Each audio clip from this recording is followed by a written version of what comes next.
health nutrition. My name's Kiden Robina, and I'll be taking you through this session. I had a challenge sharing the document. Thank you, Bosco, for helping me through that. So, in this, basically, we are going to look at the introduction and uh, what we need to understand in this session is the concept of public health nutrition and its significance in promoting population health and preventing nutrition related diseases. Then, at the end of this session, students will be able to recognize the three levels of prevention in public health nutrition. Then also explain the fundamental principles and the frameworks in public health nutrition. Analyze the relationship between nutrition and public health, considering the impact of dietary patterns, food environments, and the social determinants of health. Then also identify the role of public health nutrition in addressing health dis- disparities and promoting health equity among diverse populations. Explore the various career opportunities and the roles for professionals in public health nutrition, including policy development, community interventions, and research. So basically, those are the important items or the important points that we need to understand at the end of this session.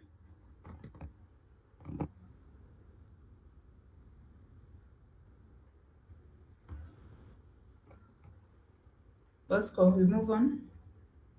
Yes, we are on the next slide.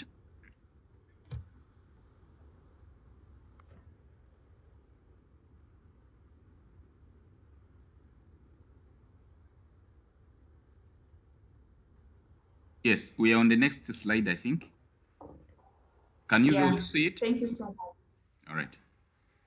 I can see it, and I hope the rest of the people can be able to see it.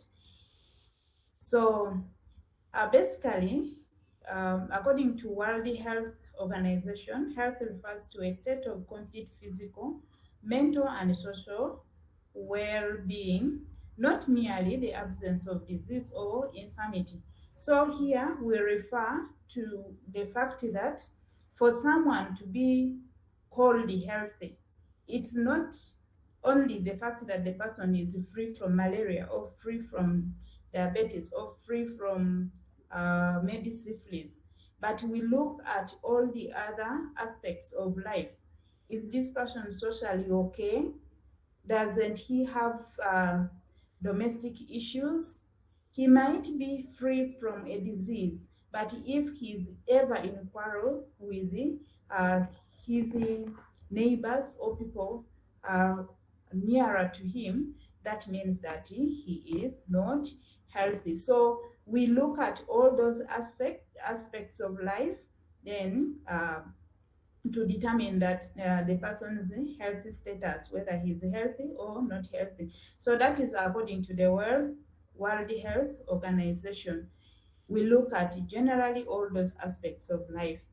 Public health focuses on promoting and protecting the health of communities and populations through organized efforts and informed choices. So when we look at public health, basically we are looking at how is the community well, how is the public healthy or unhealthy. So here we look at a number of things, and currently mainly the health status, the health sector focuses on promoting health, making sure that the practices that are done by individuals aim at making them live healthy life. Public health nutrition is the application of nutrition principles and practices to promote and protect the health of populations. So when we now come to public health nutrition, we are looking at the nutrition principles and the nutrition practices, how people eat their food, how people prepare their food. And first of all, what do they eat? What do they eat? Does it match with their health?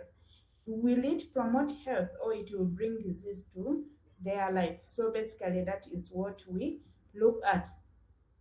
So it involves addressing nutritional needs, preventing nutrition related diseases, and improving access to healthy food environments.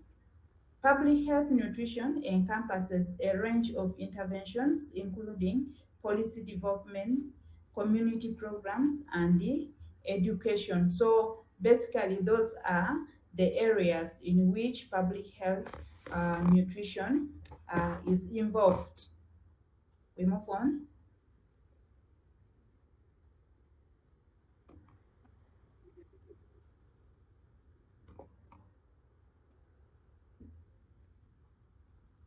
So let's look at the relationship between public health and the health. Why do we talk about public health and why do we talk about health at the same time? So these two are related.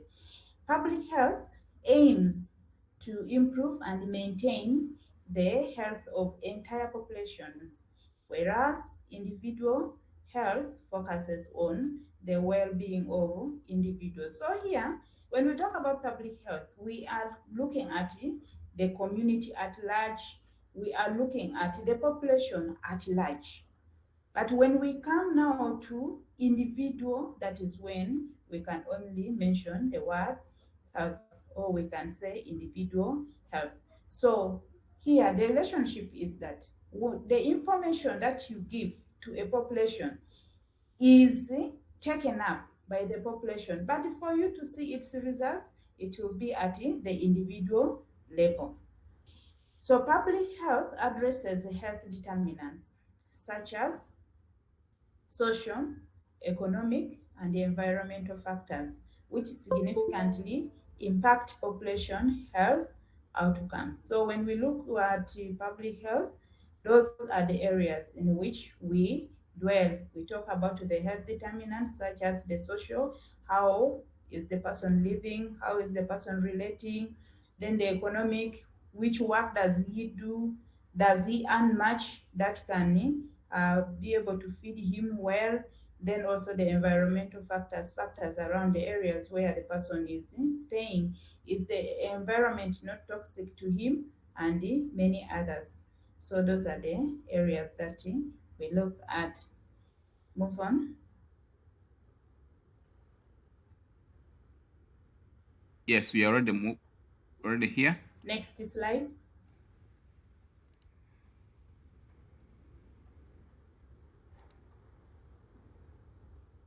So definition of public health nutrition. Public health nutrition can be defined as applying nutrition principles, policies, and practices to promote and maintain health and prevent chronic diseases. So this I think I have mentioned about. Just to throw more light, when we talk about public health nutrition, we are beginning from the top. We are looking at which principles are there, which policies are there that govern the practices that at least they can promote and maintain health or prevent chronic diseases. For instance, talk about in our government, are there policies that govern the processed foods, how much quantity of sugar should be added in the processed food, how much salt should be added in the processed food, and in case there are foods that are processed with the poor quality, or if they have not met the standard, what is going to be done to people who are involved in such. So those are some of the examples that I can be able to give, that public health nutrition is involved in. So basically, when we are talking about public health nutrition, Bosco, first go back, Okay, just 1 minute. first go back, there. So that is the definition of public health nutrition. So it is a multidisciplinary field which integrates the following: nutrition, epidemiology, health promotion, and the health policy. We can move on.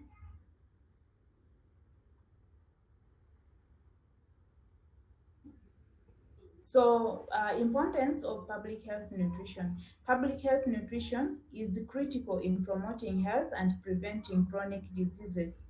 It is estimated that poor diet and nutrition contribute to a significant portion of the global burden of disease burden, such as heart disease, stroke, diabetes, and some types of cancer. So these diseases are related to poor nutrition in one way or the other. So public health nutrition aims at how people can feed well in order to overcome or to prevent such diseases, as we shall see when we move on. Next slide.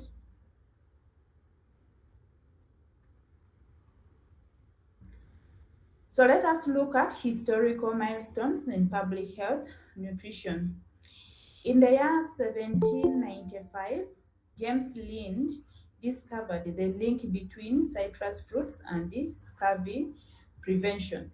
So James Lind was a physician, and by then that was the time of World War. So they realized that people suffered so much from scurvy.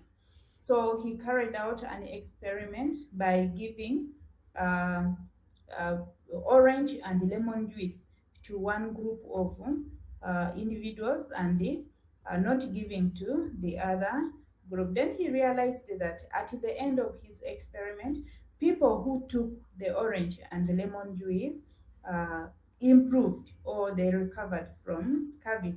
And because of that, he now said that citrus fruits are important in prevention of scurvy. And even up to now, scurvy is known to be prevented by citrus fruits. When someone takes lemon, when someone takes orange, he will be able to prevent that. So that is one of the historical milestones that was discovered by then in 1795. So in 1906, Upton Sinclair's novel, which is known as the Jungle. This highlights unsanitary food practices leading to poor food and drug, pure food and drug act. So this guy called the Upton Sinclair wrote a novel. For him, he was not a physician, but he was a writer. So he wrote a novel, and in this novel, it described the situation in which workers worked in one of the meat packing factories, and the condition was poor, the sanitation was poor, people were not catered for well, they worked under hardship, and they were not being paid well. So he exposed the um, the underground practices that were practiced in that factory.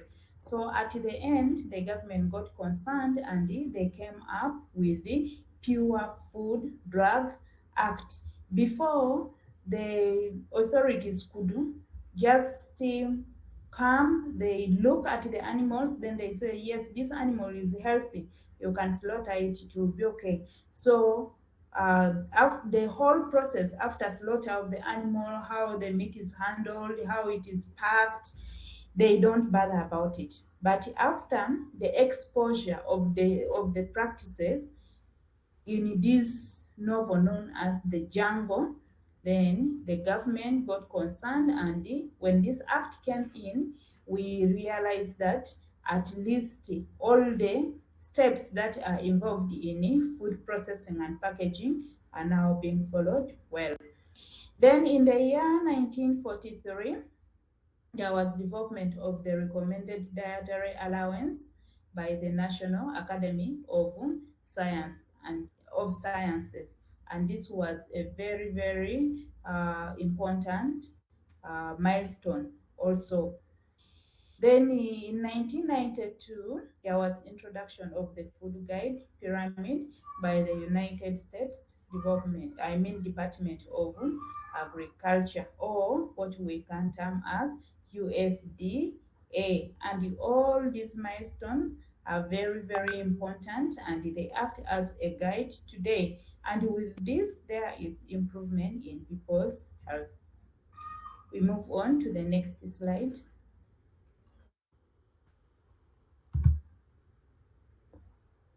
Score of public health nutrition. So, public health nutrition offers a broad score of opportunities to improve population health, and one of them is nutritional assessment and surveillance. Individuals can be assessed and seen whether they are coping up well or not.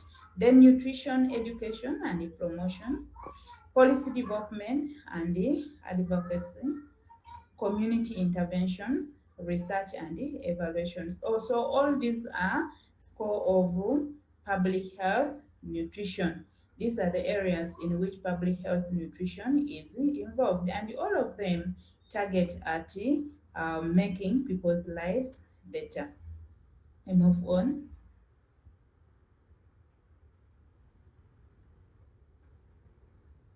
So, public actors in public health nutrition. Public health nutrition offers a broad scope of opportunities to improve population health. But the main actors here we are looking at government agencies, NGOs, community-based organizations. So all of us have seen, also in this country, South Sudan, we have seen that the government itself has been involved in nutrition, taking care of children who are malnourished, and uh, uh, telling nurses and midwives to make sure, or even all other health professionals, to make sure that they pass health education topics that aim at preventing malnutrition. We have seen NGOs that have come in with the food products that help to fight malnutrition. Then we have seen also community-based organizations like the non-governmental organizations that are locally formed in our community. So all these, they aim at promoting the health of the public nutritionally. So they implement policies, research, educate, and deliver nutrition interventions. So mainly, most of them have been involved in delivering the nutrition interventions. So we move on. Careers in public health nutrition. After you completing your education in public health nutrition, you have opportunities in the following areas: public health nutritionist or dietitian. You can work as a public health nutritionist or dietitian, providing individual and community nutrition counseling and education, teaching the community on what foods are healthy for them to consume and what foods are unhealthy. Then nutrition program coordinator, you can also work as one. Here, you'll be involved in developing and managing nutrition programs and the interventions. Then you can also be involved in research, conducting studies to advance knowledge in public health nutrition. Then policy analyst, analyzing and influencing nutrition and public health policies. Then public health educator. So all these can be careers that you can be able to be part of as you finish this course. So opportunities in public health nutrition. So you can get these opportunities in government agencies, non-profit organizations, research institutions, and academic institutions or consulting. So all these are areas in which you can be able to get such opportunities. I don't need to explain much about this. So, professional development in public health nutrition. Continuing professional development is crucial for public health nutrition practitioners. It ensures staying current with the latest research trends and the best practices. Some avenues for professional development can include professional conferences and workshops, attending conferences and workshops to learn from experts, present research findings, and the network with the colleagues. So this is how you can be able to develop your knowledge. As long as you keep on doing this, you'll be able to improve on your knowledge. We still continue. You can also improve on your knowledge through webinars and online courses like what you are doing currently. I believe most of you are qualified staff. You are already having a field in which you are working, but this you are taking is improving on your knowledge and skills. Then also through certifications and the credentials, pursuing specialized certificates or credentials such as registered dietitian, nutritionist, or certified health education specialist. So all these you can be able to pursue them and you become a qualified dietitian. Then also professional associations, joining professional associations like the Academy of Nutrition and Dietitians or the Society for Nutrition, Education and Behavior to access resources, networking and career support. I'm not very sure of such associations within South Sudan, but because I have seen most of the nutrition activities are based under the Ministry of Health, but we shall still find out more if in case such associations are there. We move on. Career advancement and growth. Public health nutrition offers career advancement and growth opportunities. Some strategies for professional advancement include leadership roles, pursuing management positions to oversee nutrition programs, departments, or organizations. So, like for instance, if you're working with an organization, then you get that opportunity of being a leader in a nutrition department. That is one of the ways through which you can be able to advance, because you have opportunities to be taken to workshops. You will have also opportunity to access materials, reading materials on nutrition, and this is very, very important.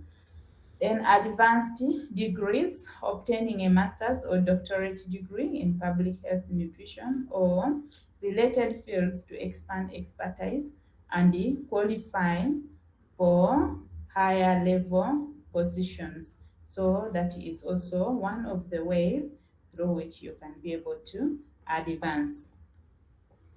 We continue. Oh, go back. Go back. Yes. So you can also advance through, yes, then. You can also advance through research and publications, engaging in a research projects, publishing findings, and contributing to the body of knowledge in public health nutrition. This is another way through which you can be able to advance. The only challenge is that currently we still have problem with the records in our country, more so in the health sector. But when you go move to places that are run by the NGOs, you will have access to that information. And once you get it, you can be able to analyze it. Then you can publish it if you have the opportunity to. So this is one way through which you can be able to advance. Then collaborations and partnerships, building relationships with the stakeholders, organizations, and the researchers to expand professional networks and the opportunities. That is also another way through which you can be able to advance and grow. We move on. So let's look at the relationship between food and the chronic diseases. As I mentioned before, I had said that there are some diseases, for instance, heart disease, stroke, diabetes, and the cancer that are um, being estimated to, or they are related to poor feeding. So let us look at their relationship. So consuming a diet high in processed foods, saturated fats, and added sugars can increase the risk of these diseases, while consuming a diet rich in fruits, vegetables, whole grains, and lean proteins can help reduce the risk. So that is why currently um, it is very, very important to encourage the community to at least feed on foods that are locally available other than depending entirely on foods that are being processed, because some of them may not be that healthy to them. We move on.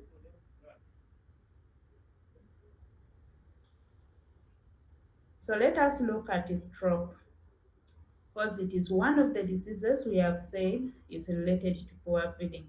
So stroke is another leading cause of death and disability. Let's first move to the next slide. I think there's something we skipped. Move to the previous slide. Yes, previous. Are you moving to the previous slide? Or so move on now. Move on. Move on. No, move to the That next one. slide. Okay. To the next slide. Okay. Go ahead. Go ahead. We're on slides 15. Let's go to 16, 17. 16. So we are supposed to start from here. Heart disease. Heart disease 17. Slide 17. Slide 17. Heart disease. Yes. So heart disease is a leading cause of death worldwide. So this is based on research, and the research shows that consuming a diet high in saturated fats and added sugars can increase the risk of heart disease. And that's why it's very, very important to encourage the community to feed on foods that are locally available. And these foods can be the fruits, vegetables, whole grains, and the lean proteins. This can help to reduce the risk of heart disease. We move on to the next slide now. Stroke. Stroke is another leading cause of death and disability. You have heard, and currently there are increased uh, rates of stroke, more so in South Sudan. And this, to some extent, is related to also the diet. If a person consumes a diet that is high in saturated fats, lots of fats, like I have seen people around South Sudan like consuming lots of oil, is not healthy, not healthy at all. So this we need to improve on it before you become sick. Some of them start now improving when they are sick. That's when they said that the doctor told me not to consume oil. Now I'm taking boiled foods. But the question is, why didn't you start taking the boiled foods earlier? So prevention is better than cure. We need to emphasize this to our community. So saturated fats and sodium can increase the risk of stroke. When people consume food that has lots of salt in it, it is a very, very uh, dangerous practice. So this has to be improved on. Most of people who are served food, then they add food, salt on the table. That salt that is added on the table is not healthy. So we have to encourage our community to improve on that. A diet rich in fruits, vegetables, whole grains is uh, whole grains and lean proteins can increase the risk. We move on to the next slide. Diabetes. So diabetes is a chronic disease that affects the way the body processes sugar. So you will find that there is a lot of sugar in circulation. The tissues will not be able to take a lot of sugar. So much of the sugar will be in circulation, and yet the tissues are not having any sugars. And this is because of no or little insulin being produced by the pancreas. So this disease, one of the factors that can predispose to it is also the poor diet. And the research shows that consuming a diet high in added sugars and the refined carbohydrates can increase the risk of diabetes. So we really, really need to improve on such. So a diet rich in fruits, vegetables, whole grains, and the lean proteins can help reduce the risk. We move on to the next slide. Cancer. So some types of cancer are also linked to diet, though not all the cancers. Others have other predisposing factors, but some of them can be linked to diet. So consuming a diet high in processed and ready meats and foods, high in saturated fats and added sugars can increase the risk of certain types of cancer. A diet which is rich in fruits, vegetables, whole grains, and lean proteins can help reduce the risk. So as you can see that in all these diseases, what can prevent them is also, or what can help reduce the risk is mainly the foods that are locally available to us. So when we consume them in a good manner, then we shall be able to prevent such diseases or reduce the chances of developing them. We move on to the next slide. Iron deficiency. Iron deficiency is the most common nutritional deficiency worldwide.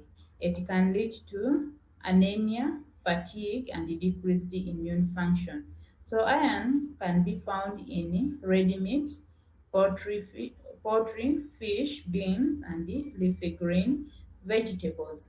So those are um, the foods in which we can find this iron. So if not catered for well, actually it can lead to anemia. The person will have fatigue, will be feeling weak, like she has done a lot of work, and the body will not be able to fight against the diseases. So it is very, very important that we consume these foods that can give us the iron. It's not a must that you have, since we have talked about meat, poultry, fish, now you only dwell on those. Like pregnant women, when you tell them like that, when they go home, they tell their husbands that the health worker told me to feed on meat, chicken, and fish so that the baby can grow well. No, we have also talked about beans, we have talked about leafy green vegetables. Very important. The nature that is around your home is very, very important. The beans are very important. So these all can give us iron. So you don't start crying by saying that I don't have money to buy the expensive foods. Start with what you have at home and your diet will increase. We move on to the next slide. Vitamin D deficiency. So vitamin D deficiency is common in areas with limited sun exposure. It can lead to weak bones, muscle weakness, and an increased risk of certain diseases. So in most cases, we can see when children are growing up, sometimes some of them have weak bones. They don't have energy. Even when he's walking or when he's crawling, you can see that this child has no energy. Some of them, some of these cases can be related to lack of vitamin D in the body. So vitamin D can be found in fatty fish, egg yolks, and the fortified dietary products. Very, very important that uh, the child should be given at least an egg to eat in a day, and the egg yolk is very, very important as it contains much of vitamin D. So those are the nutritional products that can give us vitamin D. But we also talk about the light and the sunlight. Someone has a question? Yeah, madam, I have a question. Yes. Yeah, what do you mean by the word fortified dairy products? Oh, yeah. Fortified dairy products. There are some products that are made in the market, then they add some nutrients in them. Like for instance, when you look at the powdered milk, you'll find that in or when you read on it, they will say that fortified with vitamin D, vitamin A. So it means that previously these these nutrients were not part of that product, but they have been added there. Do you understand? Okay. They have been You mean added this? there with the aim of increasing, I mean, or improving the nutritional content. Yes, you have Is another okay. question? No, no, no. It's okay. Thank you. You have got it? Okay, it's fine. We move on to the next slide. So, iodine deficiency. Iodine deficiency can lead to goiter, mental retardation, and the other developmental disorders. So, when someone has no enough iodine in the body, the person is likely to develop goiter. Goiter is normally some swelling that happens around the neck of an individual, and it is very common in women. Then someone can also have mental retardation, and sometimes they develop other developmental disorders. So for goiter, in most cases, when you press it, it feels soft inside when you press it, and the person can stay with it for a long period of time. If you have seen those women who move with the goiter, the person can carry it for a long period of time without any problem, but they tell me that in a long run sometimes the person can end up getting complications. So this can be operated by a doctor, and the person becomes okay. So sometimes it protrudes outside, like what I've told you, that you can be able to see it. But in some other people, sometimes it is inside, and the one that swells within is one that is mostly dangerous, because sometimes it's very, very difficult to diagnose it. So iodine can be found in foods such as iodized salt, seaweed, and the seafood. So previously, salt used not to have iodine in it, but when there were many cases of goiter happening in the community, then people came up with an idea that what if now we make iodine to be part of the meals, in the daily meals, so that the risk of iodine deficiency is improved on. So for that case, they looked at a nutrient that can be eaten every day without fail, and they realized that if we want to get that, then it should be salt. And that is why they passed a law that all salt should be iodized. So currently the table salts that we use are iodized. But apart from salt, you can still get iodine in seaweed and the seafood. We move on to the next slide. So let's look at key principles in public health nutrition. To promote good health and prevent nutritional deficiency, public health nutrition follows key principles. One is adequacy, ensuring individuals receive sufficient nutrients for optimal health.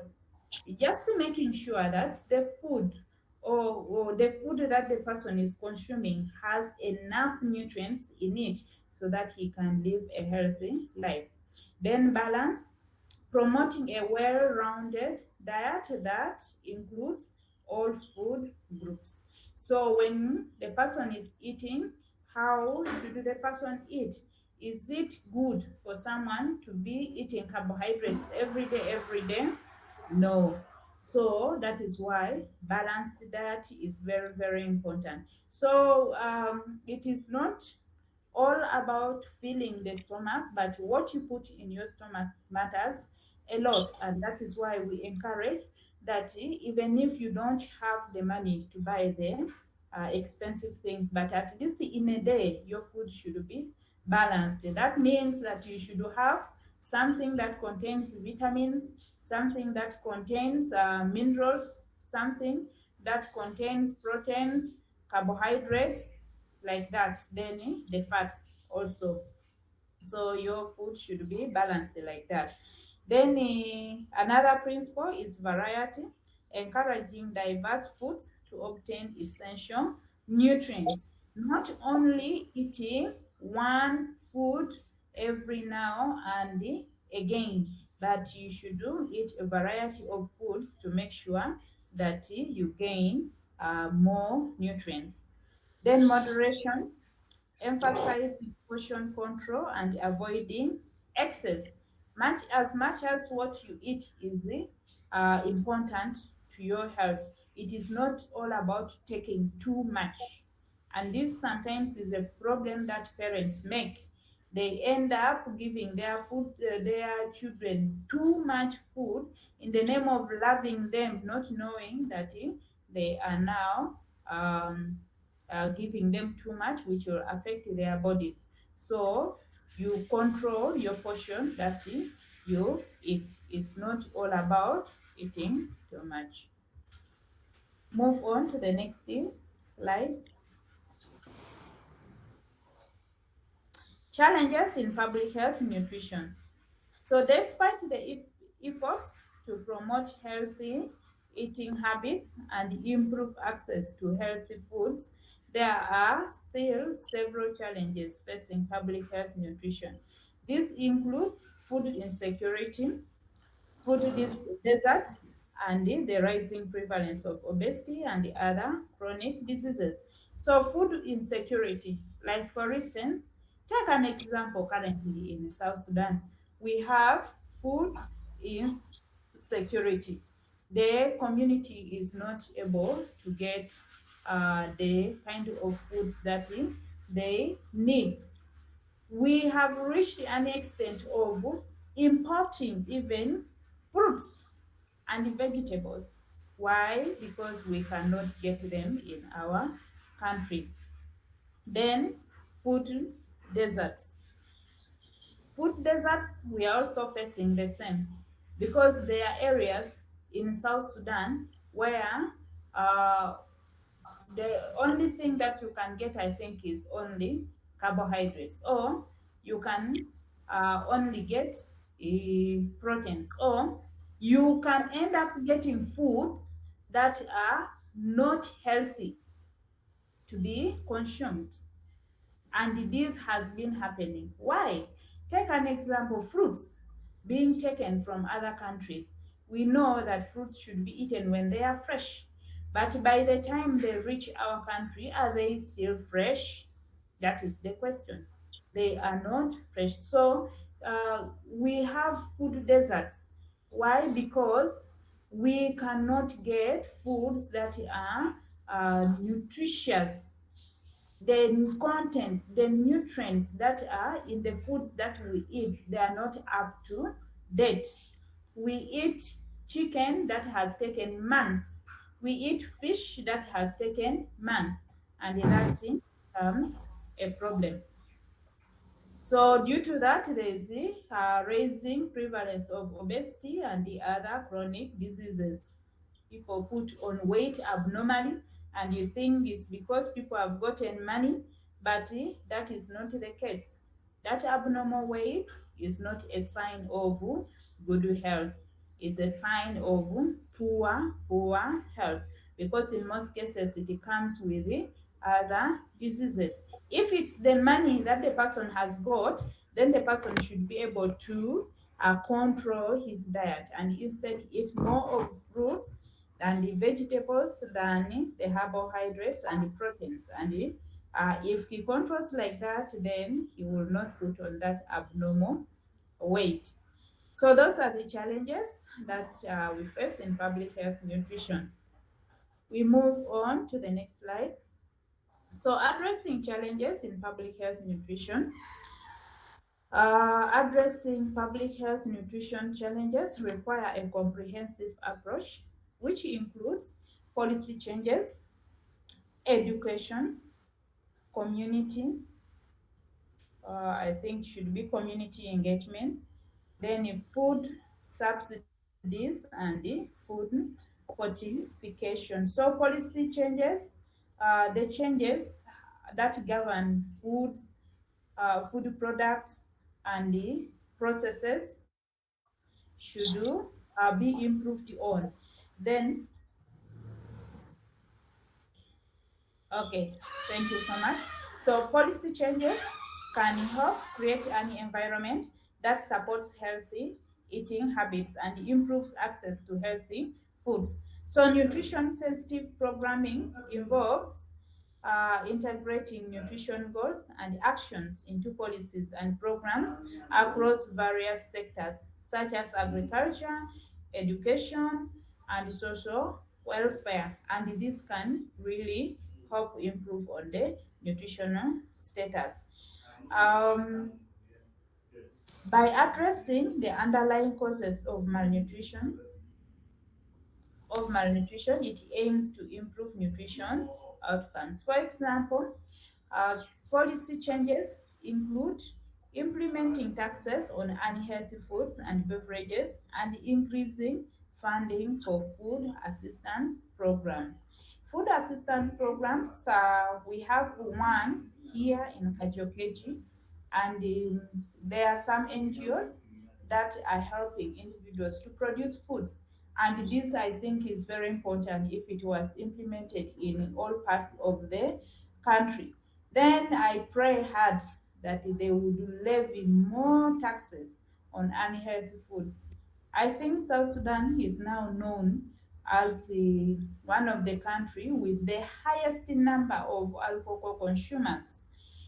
Then lots of beverages, soda. At least in a day, someone takes like 2 bottles, and we know that this cannot help the body. Instead, they put the body at risk.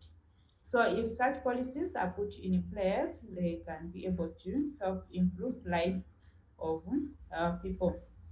Move on to the next slide. Nutrition education. Nutrition education provides information and the resources to individuals and communities to promote healthy eating habits.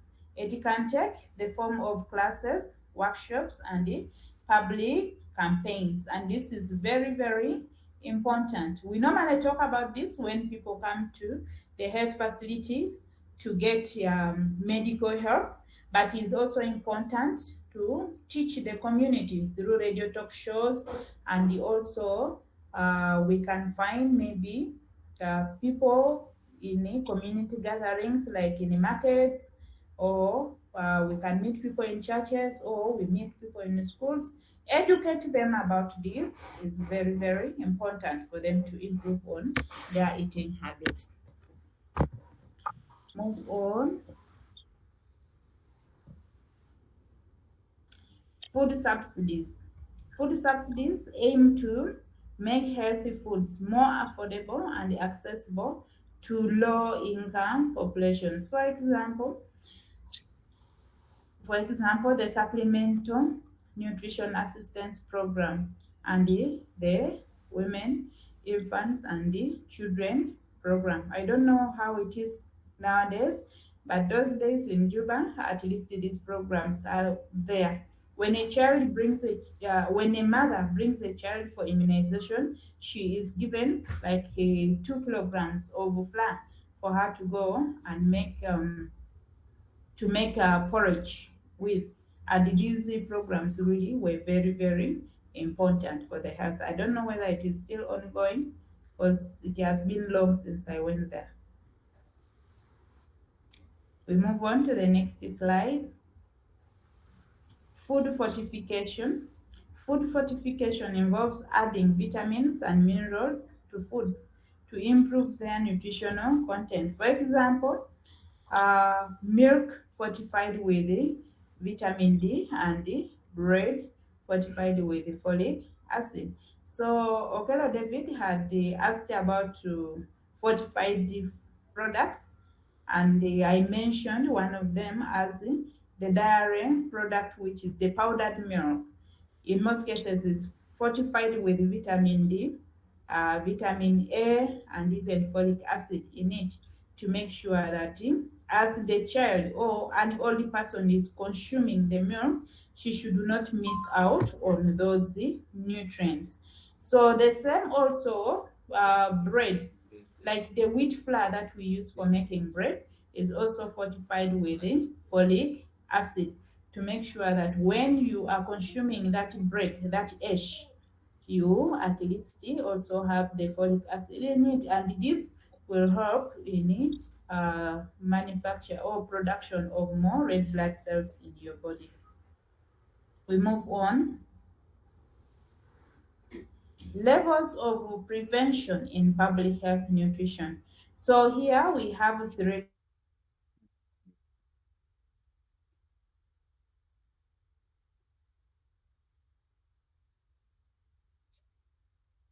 levels of prevention. Move on. Next slide. So let's look at primary prevention. So by definition, prevention is the prevention of conditions from occurring in the first place. The person is free from disease, but you are making sure that the person does not develop that disease. That is the primary prevention. For example, school nutrition education and the public health campaigns promoting healthy eating habits. That's why at first I asked the question that why are you now eating boiled food when before you used to consume food with the high content of oil?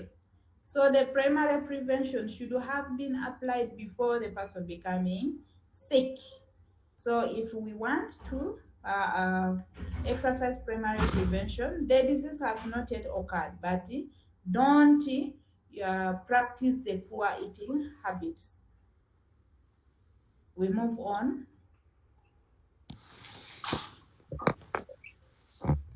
Secondary prevention.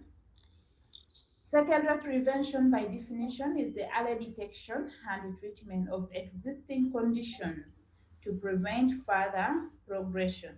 So the condition is already there, but we have identified it and we are treating it to make sure that we prevent more complications from the disease. For example, screening programs for malnutrition in vulnerable populations, early intervention for individuals at risk of developing nutrition-related diseases. So this is what is involved in secondary prevention. We move on to the next slide. Tertiary prevention. By definition, tertiary prevention is managing existing conditions to prevent further complications. For example, nutritional counseling for individuals with chronic diseases and rehabilitation programs for malnourished individuals. So here the person already has the disease, but we are making sure that he lives a healthy life even if he's having the disease. So this is what we refer to as tertiary prevention. For instance, people who have diabetes are always counseled on their diet and they are encouraged to consume less sugars and make sure that they follow all the treatments that have been given to them. We move on to the next slide. Correspondence to the nutrition continuum. So tertiary prevention corresponds to the treatment and management phase of the nutrition continuum. So when we look at the nutrition continuum, we are looking at coming from the healthy until we move to the unhealthy. So when we talk about the tertiary prevention, it corresponds to the treatment and management phase of the nutrition continuum. That phase in which the person is now identified as having a condition and needs a treatment is what we are referring to. So focuses on addressing existing malnutrition and related complications. The malnutrition condition is already there, and we are focusing at how related complications can be managed. Like, for instance, when we talk about diabetes, the person is already diabetic, so we are looking at how the person can prevent further complications that will occur to him. Move on to the next slide. Declarations related to public health, nutrition. So global declarations play a crucial role in setting priorities, guiding policies, and in mobilizing action in public health nutrition on a global scale. So these declarations provide frameworks and strategies to address nutrition-related challenges and promote population health. So this we have, one of them is Alma Ata Declaration. Then we have the WHO Global Strategy for Diet, Physical and Physical Activity and Health. We move on. So let's look at the Alma Ata Declaration. So the key principles here in the Alma Ata Declaration, they talked about the primary health care, health equity, community participation. So they said that when talking about health, it should not be looked at as the contact with a health profession only, but we should look at it as a concern for everyone, every individual. It is not, it should not be only concern of the health sector.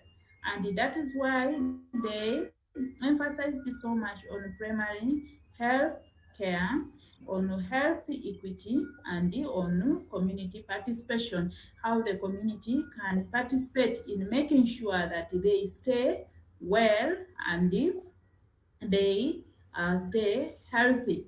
Health equity, here we are looking at you, you may be sick or you may not be sick, but you should get healthy services that fit to your condition or to your status. That is what we mean by healthy equity. Then highlights the importance of nutrition and the health promotion. So key principles here, we look at building healthy public policy, creating supportive environments, and strengthening community action. I think I've talked about that. Then recognizes the role of nutrition in health promotion for someone to be healthy. How is nutrition important? How is it part of it? Does our eating well affect our lives? Does it maintain our lives healthy, or does poor diet make our lives to, or our health to deviate from normal? So they recognize that nutrition is very, very important as far as health promotion is concerned. Next slide. So WHO Global Strategy for Diet, Physical Activity and Health. So key objectives here, we have promoting healthy eating and preventing diet-related diseases. So these are the key objectives of the WHO Global Strategy for Diet, Physical Activity and Health. Emphasizes the importance of nutrition in overall health and well-being. Emphasizes that your eating habits are very, very important as far as your health is concerned. So if you follow good eating habits, then you are likely to remain healthy. If you at least can exercise, then that will improve on your health. Move on to the next slide.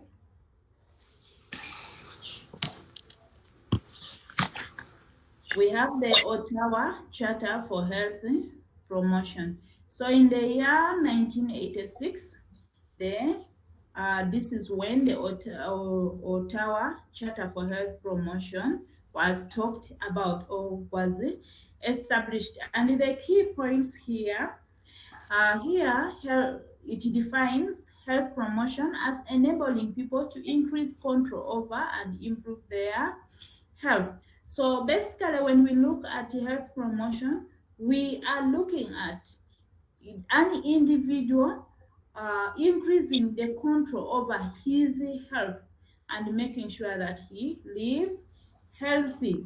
That's why we talk about health, community participation as far as health promotion is concerned. So it is you as an individual.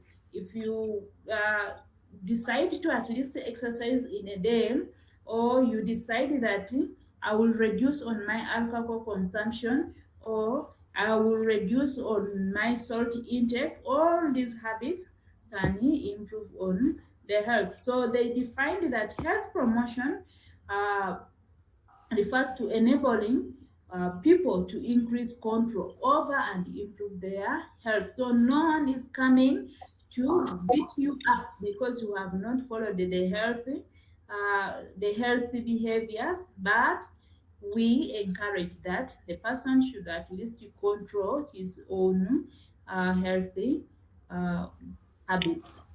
Then also another point is recognizes the importance of creating supportive environments that promote health.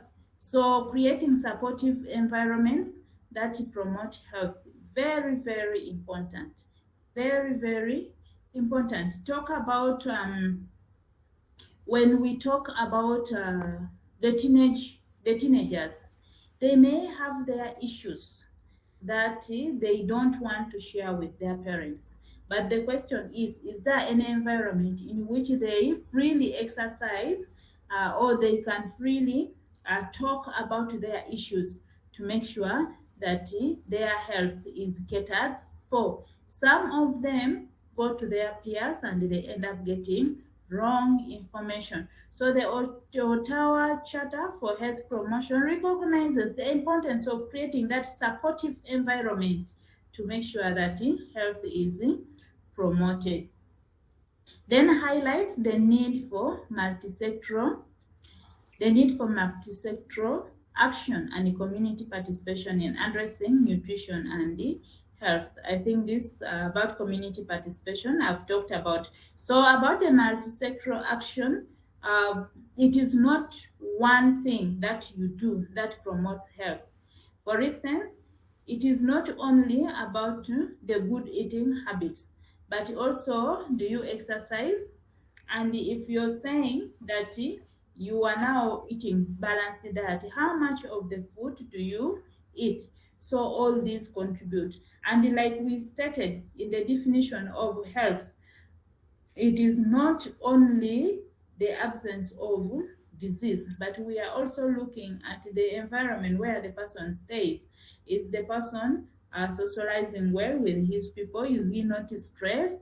Then also, mm, the environment, I mean, the kind of work that he doesn't it give him a lot of stress to the extent that he does not have appetite to eat food, and many other factors that come in. So there are many things that contribute to this. So for someone to stay healthy, it is a multisectoral action that has to be taken here and there to make sure that nutrition and health are uh, improved on. Go on to the next slide. Then we have the Rome Declaration on Nutrition, and that was in the year 1992. So the key points are right there. This recognizes the right to adequate food and the importance of nutrition as a fundamental human right.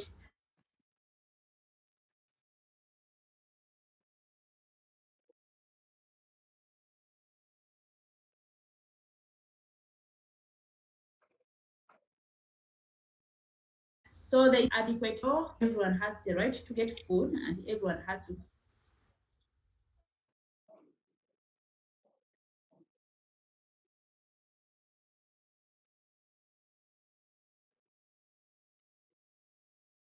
right then. And these are things that our government should do work upon. There should be sustainable food systems. People should be allowed to cultivate in their gardens so that at least every season you are very sure that you have planted your cassava and after 6 months you're going to start harvesting. So that will be a sustainable food system. But in this case where we have to get everything from the market is a very serious case and it is not sustainable at all. In case of any block of the road, I'm telling you, the whole country will die of food, die of hunger. So nutrition education very important, and the poverty reduction um, strategies also very important. Then also calls for international cooperation to address malnutrition and ensure food security for all. So that is about the Rome Declaration on Nutrition. Let's move to the next slide. So Sustainable Development Goals. So in the year 2015, uh, the Sustainable Development Goals were established. And the key points, Goal 2 was about end hunger, achieve food security, and improve nutrition and promote sustainable agriculture. So that was goal 2. Then goal 3, ensure healthy lives and promote well-being for all at large, um, for all at all ages. Sorry about that. For all at all ages. Then goal number 17, strengthen the means of implementation and revitalize global partnerships for sustainable development. So those are some of the key points from the sustainable development goals. They're self-explanatory, so I don't need to talk much about them. We move to the next slide. Frameworks in public health nutrition. So frameworks provide systematic approach to provide to public health nutrition interventions. So these frameworks include the following: the socio-ecological model, then the life course approach, then the food system perspective. We move on. So let us look at the socio-ecological model. The socio-ecological model helps us understand how various factors influence nutrition behaviors. So when we talk about the social, then the ecological. Social, basically, we are looking at the behaviors, the way we behave, the lifestyle that we live. How does it affect our nutrition status? So it recognizes that individuals' choices are influenced by their interpersonal relationships, community settings, and the broader policy environments. So you will realize that in a certain society or in a certain environment or in a certain community, certain foods can be eaten without any problem. But other food, the same foods may not be able to be eaten in another community because uh, they attach certain things on it. So effective public health nutrition interventions address uh, these levels to promote behavior change and improve health outcomes. So if we change our behaviors and we start focusing on when we eat certain type of food, what basically do we gain from it? If what we gain from it is more important to us than what we attach to it, then we shall be able to consume it and we shall promote our health. So right there we have a pictorial, but it is not very clear. You'll be able to get it in your notes and look at it clearly. Let us move to the next slide. Life course approach. So the life course approach emphasizes that nutrition status and health are shaped by the cumulative effects of exposures and experiences throughout life. So from conception to old age. So from conception to old age, we are exposed to lots of things as far as nutrition is concerned. In our when in our early life, when we were still in the abdomen, when we were still in the uterus, whatever that the mother consumes, it is what is shared with us. For instance, if the mother feeds more on carbohydrates, we shall also get that portion of the carbohydrates. And that is why you realize that sometimes kids, meaning the fetus, ends up gaining lots of weight than other fetuses. Why? Because the amount of glucose or the nutrients that he's getting is more depending on what the mother is feeding on. So the approach also acknowledges that different life stages have different nutritional needs and vulnerabilities, as well as opportunities for intervention. That is why children can be given milk and is very, very important to them. But as an old person, you may take the milk, but the milk is not so important to you. Why? Because you have left that stage. So children who are still growing up need lots of nutrients and need lots of oil as they are growing up. But when you grow up, you reach an old age, some of those nutrients may not go well with your body, and this is what life course approach talks about. So the approach suggests that interventions should be tailored to the specific needs and context of different age groups and address the intergenerational transmission of nutrition risk and the benefits. So the nutritional interventions that are applied to different individuals should target those specific needs of the individuals based on the person's age, and this is very, very important. We move on to the next slide.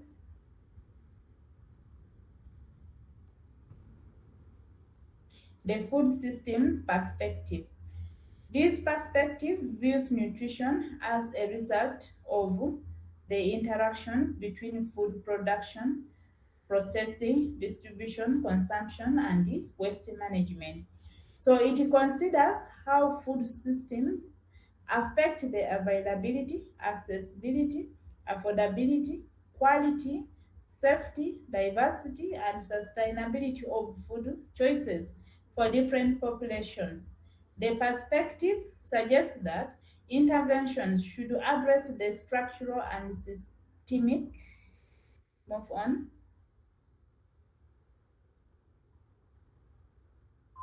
I think there's something that is missing right there. Well, let's first go back to the other slide, because the sentence looks incomplete. So here, basically, as I've read through, it looks to be uh, self-explanatory. So before dealing with a certain uh, community or a certain group of people, we have to consider the food system's perspective. So, like I have mentioned before, that this affects the availability, accessibility, affordability, quality, safety, diversity, and the sustainability of food choices for different populations. Different populations have different choices. There are things that they consume most, and there are things that they don't consume most. Take an example. In South Sudan, okra is consumed at a high rate. Almost every day when you go to the market, you get okra. Almost every day you see people buying bread because they are going to use it to eat food. But in other What it cake? communities, this may not be the case. Then you come, we'll Others give you may be medicine, okay? dealing with bananas. If they don't see bananas in the market, they will say that there is a hunger. They will say that there is no food. Even if they saw kosher, they will say there is no food in the market. So these are the perspectives that we have to look at. So communities that consume certain kinds of food have to be provided with such kinds of food in plenty to make sure that they consume to their needs. So communities that do not require certain foods also should not be supplied with them. We move on to the next slide. Importance of equity in public health nutrition. So equity ensures all individuals have equal opportunities for global health and nutrition. So one thing we need to understand is the difference between equality and equity. So when we talk about equity, we are referring to, like for instance, I have a 5-year-old and I have a 20-year-old. When I'm feeding them, the portion of food that the 20-year-old needs is much more bigger than the one that the 5-year-old needs.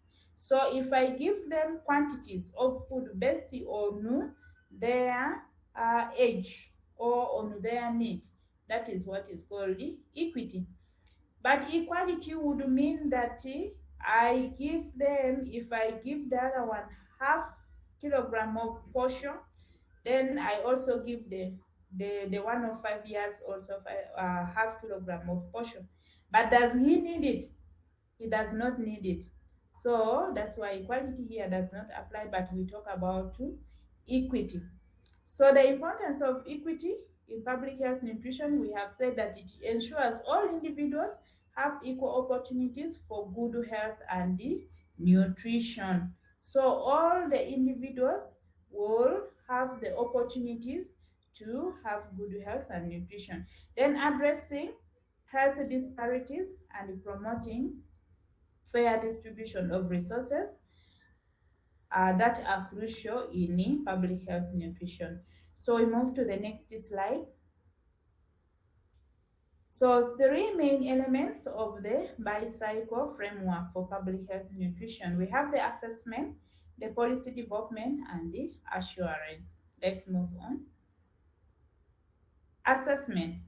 Assessment, identification, identifying nutrition problems and determining their causes.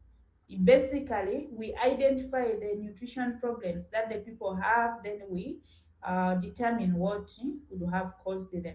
Then collecting data on nutrition status, dietary patterns, and the health outcomes. So those are the activities that are involved under assessment.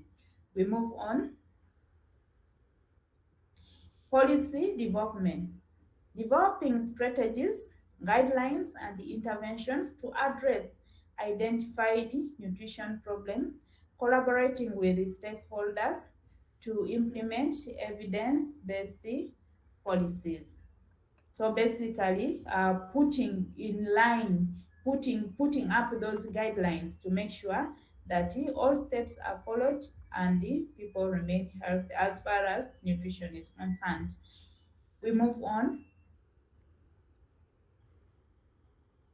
Assurance. Assurance involves implementing and monitoring nutrition policies and interventions, then also evaluating the impact and outcomes of public health nutrition programs, then also ensuring quality assurance and adherence to standards. So making sure that things, policies and interventions run smoothly to promote good public health nutrition. So thank you so much for listening to this and for paying attention throughout this presentation. At this time, I will welcome if there are any questions. I know the presentation has been long, so if you have a question, maybe you can quote a slide on which your question is based. Then we go to it and look through. If there's any question, you can ask.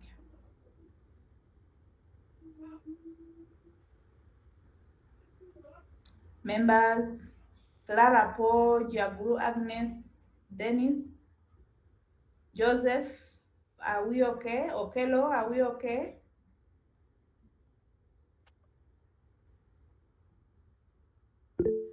Yes, we are okay. For me, I'm okay. Okay, that is great. The presentation is very interesting with a lot of new knowledge. However, last year I was in the same school semester, but this one is wider than before. I got a lot of information from here now. Okay, Yeah, okay, thank you thank so you. much. Mm. Welcome. So, Bosco will give you guys my contact. Just in case of anything that you did not get clearly, uh, you can still contact me.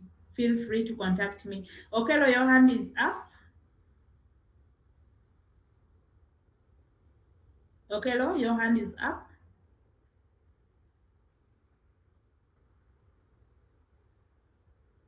Are we okay?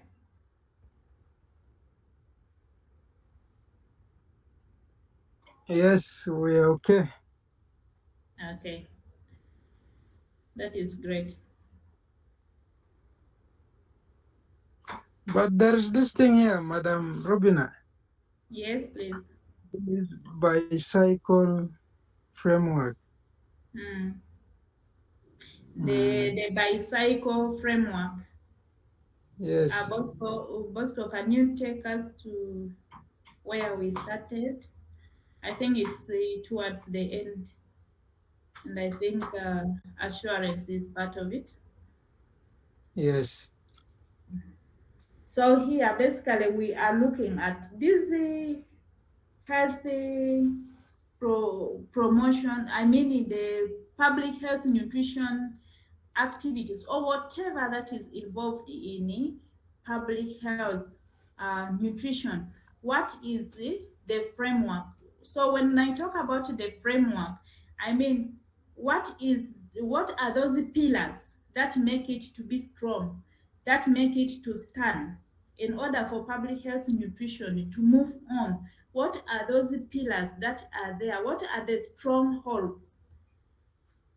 Do you understand it? Like for instance, when we say that the skeleton is the framework of uh, the body, like without the skeleton, the muscles cannot be able to stand. your muscles will be falling anyway. So you will not be able to exist as a human being. So these are three main elements of the bicycle, or let me say, when we talk about the bicycle, we are looking at those important strongholds that are making sure that public health nutrition stands strong. And we talked about the assessment, we've talked about policy development. Even if we assess the people who are malnourished, we identify them, so what? We should have policies in place. We should do be able to develop policies saying that now, like for instance, take an example. I told you that before there were many cases of goiter. So the question was, how do we deal with this? And that is why they came up with a policy that we have to add iodine in salt so that everyone at least will be able to eat it. Because when we say people should look for foods that contain iodine, not everyone will get them. So for us to make sure that this problem of goiter goes off, we need to make sure that people, all the population takes iodine. And there was a policy that was developed that all table salt should be iodized, and that's why we have iodinated salt currently that we use. So the assurance now comes in, before this salt comes into the market, is it really having iodine in it? So we don't allow any salt that comes into the market without iodine. Why? Because it will have broken the policy. So as you can see that these three all work together in order for you to achieve any public health um, um, nutrition activity. In order for you to promote the public health nutrition, you have to have all the three together. That's why I'm saying that they are the strongholds of public health nutrition. uh, Joseph, I don't know whether I have answered you. Was it Joseph who asked this question? Yeah, I'm the one. Yeah. Thank you very much for simplifying it. Okay, you are welcome. Mm. So also just I want to add on this thing of goiter. As you have Mm. stated before, like it is Mm. common in women, and it is true, it is really common in women. Mm. Me, in my life, I have never seen a man with goiter. What could be the issue? Yeah, it is. When you read more, you realize that it is related to the hormone estrogen. There's a relationship right there that I don't want to discuss into details about it, but they say that the hormones of women also have another factor